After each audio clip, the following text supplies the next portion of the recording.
All right. All right, so we are here for our follow-up conversation from our webinar on myths and facts of HyFlex course design and pedagogy. We're here with our panelists, Martha Burtis and Brian Mascio, and also members of the CITL team, which is really exciting. We have Dr. Jamie Basham, Dr. Angelica, is it Fulcini? Fulcini, yep. Okay, I always want to do a hard C.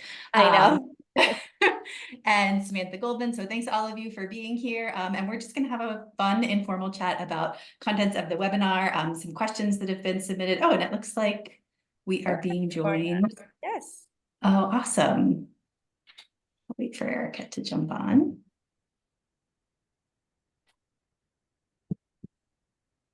Hi, Erica, welcome. So this is just kind of a fun, informal conversation. We have some great questions, and I will, I guess, turn it over to whoever has the first question for us. Yeah, I'll start. Before we jump into some of these really great questions, I've seen some of them, I'm really excited. Can you give us an overview of what HyFlex is, kind of like the HyFlex UDL alignment, and then High with a Y and High with an I? I'm happy to jump in and do that. So HyFlex with a Y is a practice that that was originally written about by a professor at San Francisco State University, Brian Beatty, and he's been doing it in his graduate level instructional technology classes since the early 2000s, I think like 2007 or so. It got lots of attention during COVID, obviously, during the switch to having to go online for practical reasons during the pandemic. The idea behind it is basically that you design a course so that students can participate it across three distinct modalities. One would be just traditional face-to-face synchronous in person. The other would be online synchronous, so not in person, but at the same time, and facilitated online. And the third would be online asynchronous. So it means developing a course that works in any of those three different modalities. And then most importantly, perhaps, is the idea that you let students move around within those modalities based on whatever situations they're dealing with. Beatty, developed this working with graduate students in instructional technology, kind of an audience that's probably going to be pretty like amenable to this approach, and also a lot of like working adults who were taking graduate programs. And so that flexibility was super useful and important. During COVID, of course, the reasons for using it were different.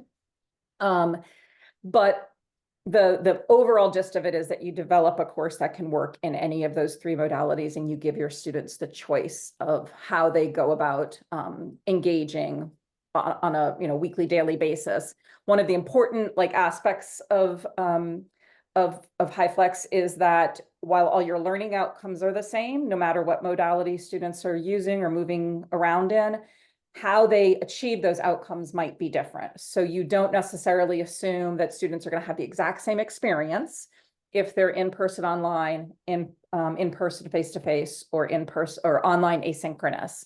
So that's kind of a design challenge as well, associated with HyFlex. And HyFlex with an I is nothing more than something we did at Plymouth State University in my office, which is the Open Learning and Teaching Collaborative, our teaching center at PSU, when at the height of that first summer of COVID, when there was lots of attention being paid to HyFlex, we were working with our faculty on this, and we just switched it up a little bit and suggested that we think about this not so much as hybrid flexible, which is what HyFlex stands for, but instead as highly flexible, HI flex, where we're really putting the pedagogy and the flexibility first, as opposed to the modality and the technology first. Sometimes when we start talking about HyFlex with a Y, people get really caught up in well, the logistics of it, how am I going to do that? And what's the practical implications? And what tools am I going to use? All of which are important questions, but we always like to kind of lead with pedagogy in the work that we do with our faculty at the CoLab. So that's the idea between HyFlex with an I. Very cool. Thank you so much. Angelica, you want to hop in with a question?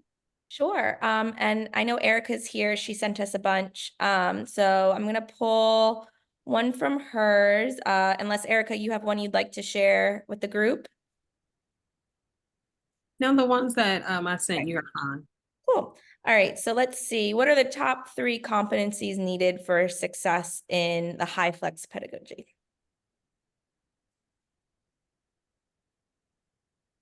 I don't mind kicking us off with this. Okay. And I don't know that I'll list off 3 specific competencies, but I know that I mentioned this on the original recording, that I think the ability to disentangle goals from means in your pedagogy and in your curriculum is a really crucial one. The truth of the matter is that's a really crucial one, I think, for most good teaching and to be able to implement UDL at all. And it's a foundation for HyFlex, whether it's an I or with a Y, for HyFlex teaching too. Because so often, no matter what the modality through which we're teaching, when we're developing activities that we're doing with our students, with the learners, we really conflate and we really entangle the goals and the means, because we have the activity, the thing that we're going to do in our mind. And we know that that activity could bring us to this end goal. And we tend to get really tethered to that, that's the activity, that's the thing we're doing. And then when we have students that thing doesn't work for, that feels like it's getting in the way. And now you're trying to figure out, well, am I going to make an exception? Am I lowering the bar? Right? These are the types of conversations we have when we're discussing UDL in any modality. But then in HyFlex, all the more so. I know that for me, when I was initially trying to do HyFlex with a Y, of really thinking about the modalities themselves, of how can I create a course where students could fluidly move between in-person attendance, synchronous online attendance, and asynchronous attendance. One of the hardest things for me was to really examine what is the goal of, these things that I'm going to do, and how someone would interact with it in person, online, or asynchronously would clearly be very different. So I think that disentangling of goals and means, and it's real easy to nod at when we hear that, oh, you need to do that. But boy, the questions it brings up later, when it begs the question of, why do we use attendance as part of grading? And why did you put dictates on, length of a paper or things like that? And those can be very uncomfortable conversations for instructors to have if they haven't already disentangled their goals from the means.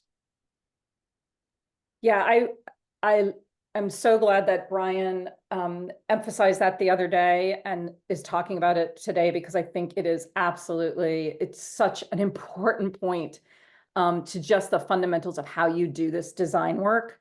If I were going to come up with another competency, I don't even think this is a competency necessarily, but what I would say is another really critical component for faculty is it's really about a mindset.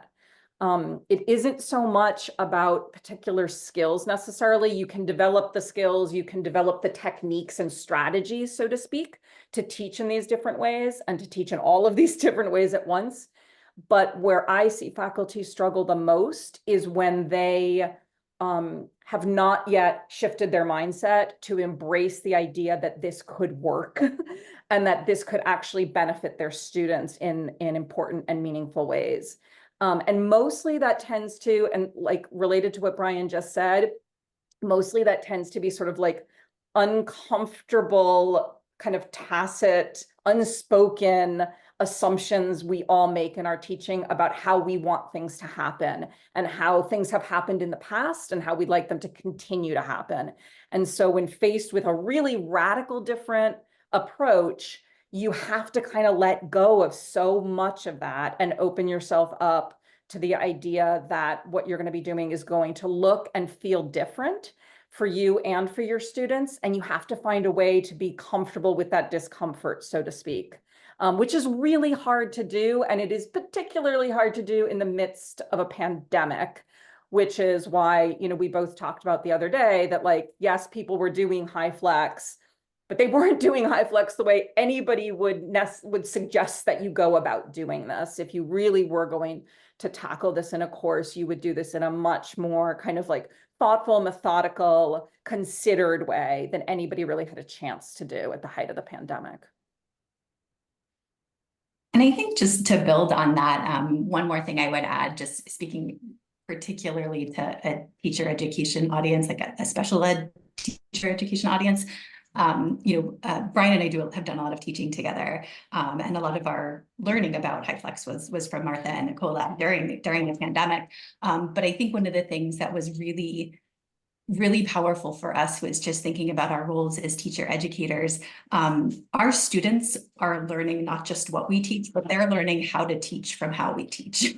So they're learning our pedagogy as their pedagogy to some extent, whether we want them to or not, whether we're being explicit about that or not. And when we think about, factors around equity and accessibility of who can attend a class, and who can attend in-person classes, and who we want, becoming special education teachers.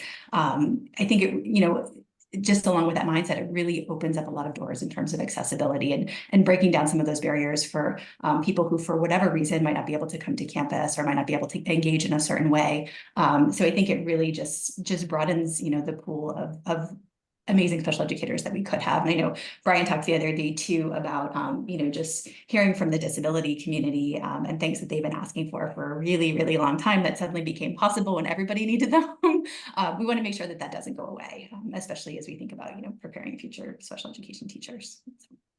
No, please go ahead, Jamie. That's a great segue to kind of my thought, because one of the takeaways I had in watching the video that's in the community, by the way, so is that you all brought up some important points about, both modeling this and then talking about how it integrates into pre-service education. And accessibility sits at the core of that as well. So the question I guess I have for the group is, as we come out, we've come out of this pandemic, and I think Brian, you or someone I think it was you actually in the video that said, people are kind of going back to quote unquote normal, which is kind of cracking me up. But as that's starting to take place, I mean, what are some things that educator preparation programs and related service personnel preparation programs need to be thinking about in adopting either a HyFlex Y or I sort of model? And this is for everyone, like, what are some things that are some lessons learned in the pandemic and now we're out of it? And what are some things we need not forget about as we're preparing future professionals for the field? So I was going to share this anecdote that I think, at least in part, speaks to that question, Jamie, is that really thinking about how we're modeling as teacher educators. So it's not just the content you're explicitly telling them, but also how you're modeling. And a particular anecdote comes to my mind that the program that I was teaching in at the height of the pandemic, there was a student that specifically reached out to me and said, well, I guess it wasn't quite the height. It was just after the height. It was as people were trying to shift back to normal. And prior, everything had been shifted online for safety's sake. And I had a student reach out to me. The program, had started to say it's no longer all online. Some people really dislike that. Now we're mandating it being in person. And when the person reached out to me to say, does that have to be the case in your course? Mm-hmm. Last year, I didn't enjoy the pandemic, but it really worked well for me because of my situation, either because I have to work, because of my own health issues, because of my family that I'm taking care of, because of how far I am from campus and can't afford the gas. It was those sorts of things. And one individual specifically said to me, that worked really well. I'm sure you and I can figure out a way for me to still learn the material and reach the course goals without me physically being there. Don't you think? And for me, that's when it really struck me that while I think many institutions can fall back on the bureaucracy of the answer, right? Of like, no, we're mandating in person. That's the way, like, that's from a business standpoint, that's the way we need to go. But I also went to, I am modeling, I'm specifically teaching courses in inclusive education. I am modeling for them how I would like for them to answer their students and families when they are themselves an educator. And I thought of, how could I possibly say no? Right? Like, how could I possibly say no? That's not possible for you to be able to learn those things unless you're physically in the room with me. That's a nonsensical answer when framed that way. But the gap then becomes, well, then what?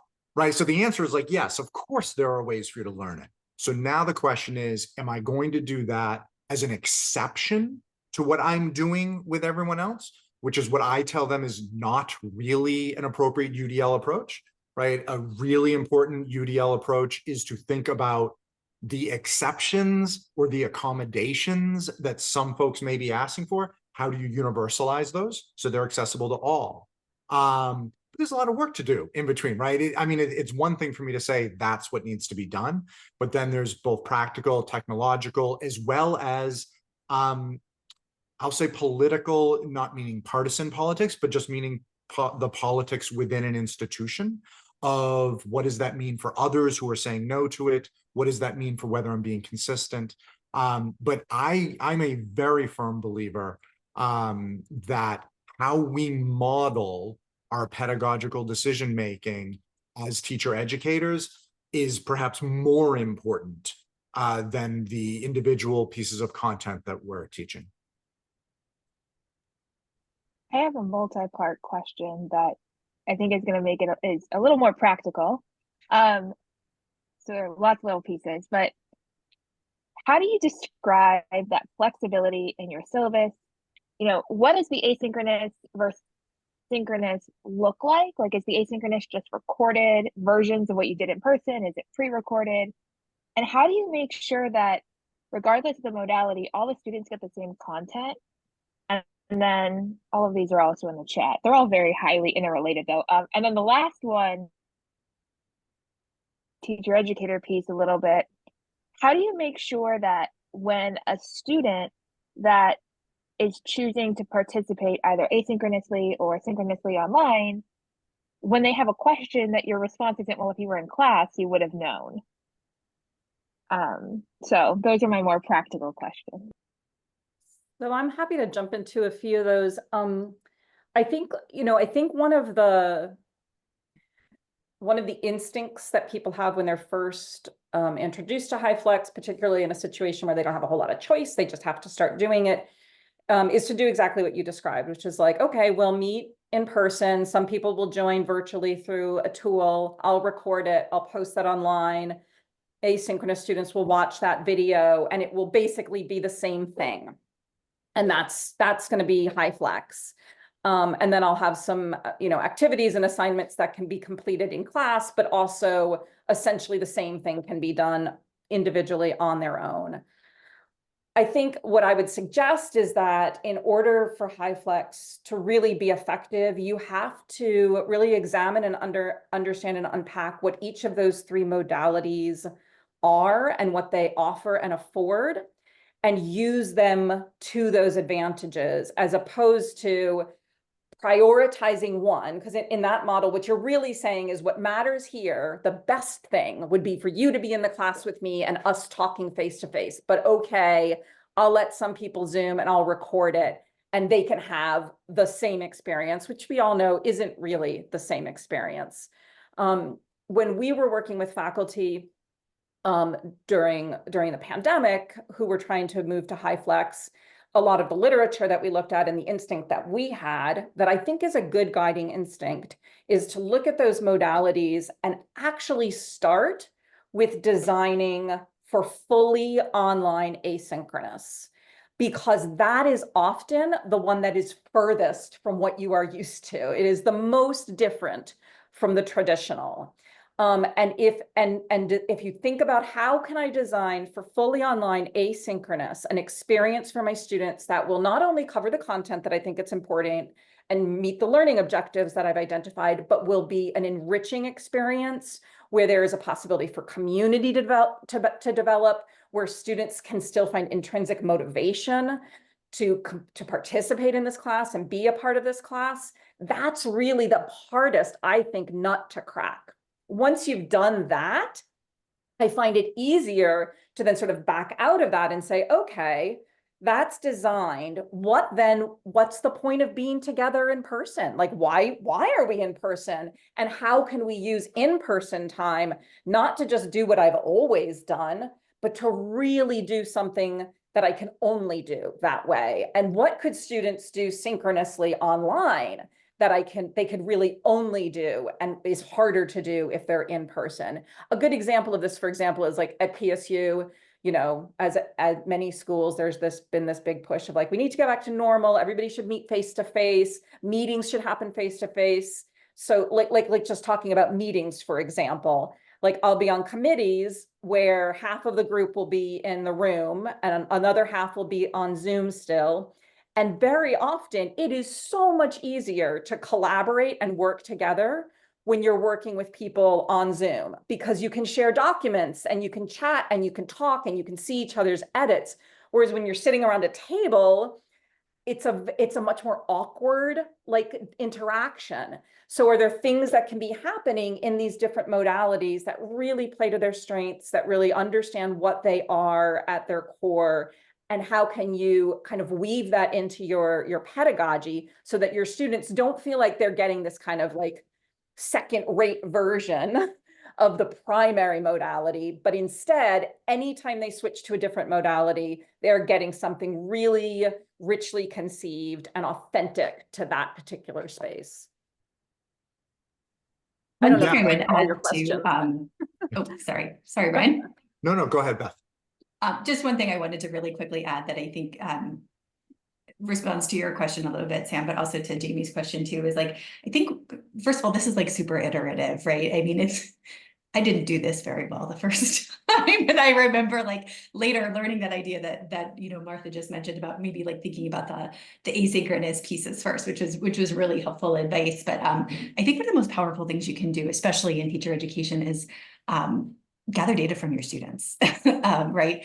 Because they're going to tell you what's working and not working. And of course, you know, you also have the final grade data and all of that, and the data from their performance assessments, but really gathering some ongoing data throughout the course from them on their experiences with the different modalities, what they would improve, and then being really explicit with them, you know, either at the end of the course or during the course, like, you know, what changes you might want to make for the rest of the course, what changes you might want to make for the next time around, if they have any further feedback. I think that's really helpful in sharing with colleagues who might want to be trying this. It's really helpful, obviously, for your own practice, but also if you're in a situation where you need to kind of be making a case for, you know, continuing the HyFlex modality, you know, because, you know, sometimes you teach at a different institution and, you know, they might not be familiar with it, and, you know, you need to kind of present your findings or present your, you know, your reasons for wanting to do this. And also, again, just like that modeling piece, like letting your students know you're listening to them, like they're going to want to be listening to their future students is really cool too. So that's just one other thing I would add to that.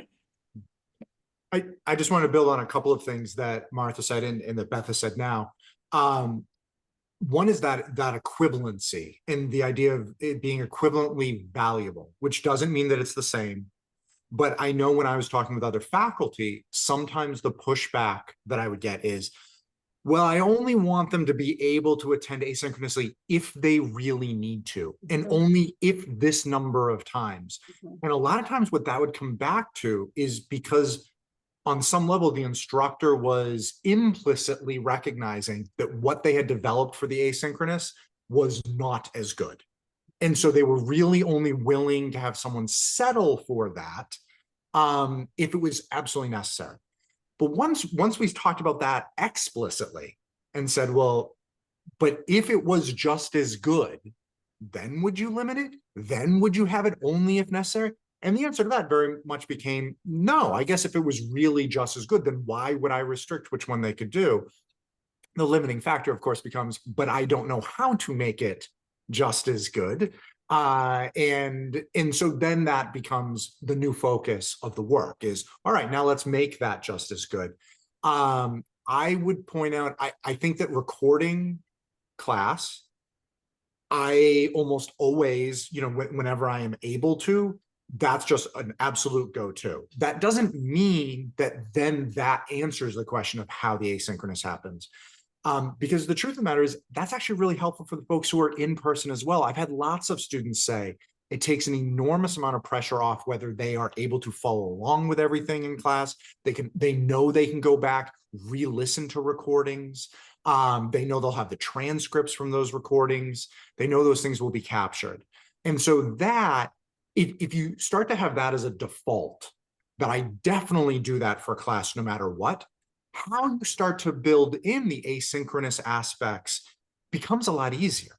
That yes, I always have Zoom on and recording during whole class times. I typically turn it off when they break off into small groups because it's weird to try to record that. But for whole class, that's an automatic. So that takes a lot of pressure off of me of how do I then think about the synchronous online people as well as the asynchronous. I then start to think of like, well, I already have that as a resource. So how do I utilize that? One of the other very concrete things that's kind of a low bar or low hanging fruit is just simply making sure your default is to move away from in-person paper materials and moving to digital. That doesn't mean you have no paper available to folks, but if your default is that everyone's getting the digital ahead of time, that answers, even for the people who are going to be there in person, that overcomes a lot of accessibility issues for them. And so things of like that activity you were going to do where you're going to have folks put up sticky notes on the whiteboard. Well, if you do that, you are absolutely knocking out the synchronous online people and the asynchronous people. Couldn't you use Jamboard for that? And I know Jamboard is going away, and I would love to hear ideas of what can replace it well. I know that's one of my to-do lists this summer is to figure that out for myself. But like that is, once you get used to using that, and once the students get used to using that, it automatically gets rid of that barrier of, well, I was going to do this activity. If you've shifted to digital, then someone who's going to miss that class, even if everyone was going to be there in person, the person who needs that stuff with them afterwards, the person that needs the text to speech. Digital is a great answer to those things. And it just makes then the next steps of, okay, well, since they have that anyhow, and I've given that to them ahead of time, now the barriers aren't as high for how do I figure out something equally valuable. It won't be the same experience. The truth of the matter is the people doing it asynchronously, or even the people doing it over Zoom, they will not have the same experience. But that's also the disentangling goals from means, right? They will not have gone through the same means. The question is whether they have equally valuable access to pursue and achieve those same goals. And that is a flexibility that even all the folks who are physically in the classroom will benefit from too.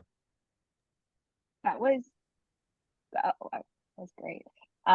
Just got back from ISTE and we had the Jamboard conversation. I will say that Padlet has some pretty impressive updates recently, and then there's a new one called FigJam that's also supposedly pretty cool. But wow, this Q&A was awesome. I learned so much. The webinar was great, and being able to ask some of my questions here. I'm looking forward to engaging more asynchronously in this HyFlex webinar style in our community. I know that I have tons of questions to post after this, and I'm looking forward to hearing your responses, both our panelists, our experts, and from our community, and engaging more, and looking forward to the rest of the resources that are going to encompass this package on HyFlex teaching styles. So I just want to thank our guests one more time for joining us, and see you in our community. Thank you, It was a everyone. pleasure. Thank you. Thank you.